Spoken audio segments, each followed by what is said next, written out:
भारत में फ्लिपकार्ट का e-commerce business sector सबसे अहम योगदान है। लेकिन क्या आप जानते हैं? एक समय में इसकी शुरुआत एक फ्लैट से हुई थी। कहानी उस कंपनी की जो दो लड़कों ने एक फ्लैट से शुरू की थी।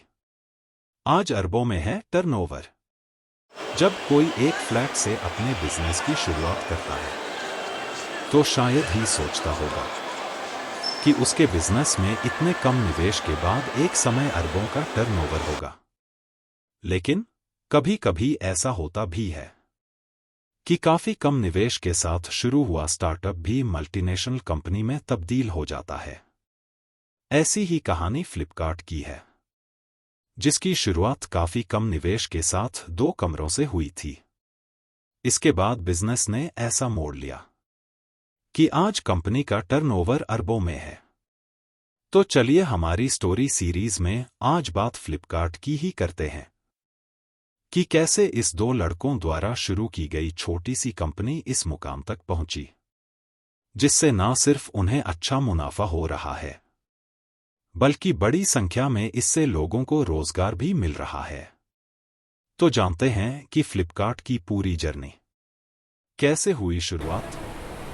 वैसे तो फ्लिपकार्ट सिंगापुर में एक प्राइवेट लिमिटेड के रूप में रजिस्टर्ड है, मगर भारत में ऑनलाइन बाजार में इसका काफी दबदबा है।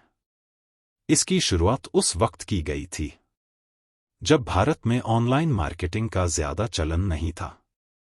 यह बात साल 2007 की है, जब 2 लड़कों ने पहले ही भाप लिया कि आने वाले वक्त में ऑनलाइन शॉपिंग लोगों के जीवन का एक अहम हिस्सा बन जाएगी। उस वक्त भारत में ज्यादा इंटरनेट यूजर भी थे। उस वक्त इन लड़कों ने आगे की रूपरेखा बनाई। इन 2 लड़कों का नाम है सचिन बंसल और बिन्नी बंसल। सचिन और बिन्नी बंसल 2005 में आईआईटी दिल्ली में पढ़ाई कर रहे थे और दोनों एक दूसरे के अच्छे दोस्त बने। पढ़ाई के बाद 2007 में दोनों की नौकरी भी लग गई, लेकिन दोनों ने नौकरी छोड़कर अपने प्रोजेक्ट पर काम शुरू किया।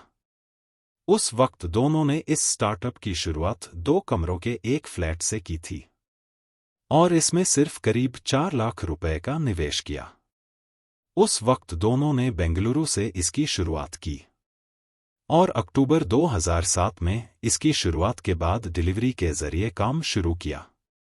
फिर धीरे धीरे कंपनी के शिपमेंट बढ़ते गए और 1 साल में 3,500 के शिपमेंट डिलीवर कर दिए गए।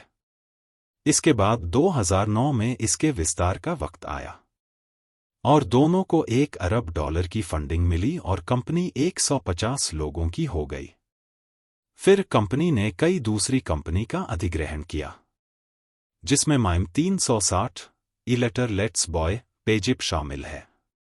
ये सिलसिला 2013 तक चला और कंपनी की नेटवर्थ लगातार बढ़ती गई। इसके बाद 2013 में इसकी ऐप लॉन्च हुई और कंपनी अपने बिजनेस का विस्तार करती गई। इसके साथ ही कई और कंपनियों का भी अधिग्रहण किया। 2015 में एक बार फिर कंपनी को $1.2 अरब की फंडिंग मिली और बाद बिन्नी बंसल ने फ्लिपकार्ट का पूरा काम संभाल लिया। 2018 तक कंपनी लगातार आगे बढ़ती रही, मगर मई 2018 में वॉलमार्ट ने कंपनी की 77% हिस्सेदारी खरीद ली। कितनी है वैल्यू? अगर आज कंपनी की वैल्यू देखें तो 4 लाख से शुरू हुई। इस कंपनी की वैल्यू $37.6 बिलियन हो गई है। बता दें कि जब फ्लिपकार्ट और वॉलमार्ट की बीच डील हुई थी, जब ये डील $16 बिलियन यानी 1,07,200 करोड़ की थी, भारत की टॉप बिजनेस डील में से एक है। अब कंपनी ई-कॉमर्स की अग्रणी कंपनियों में से एक है।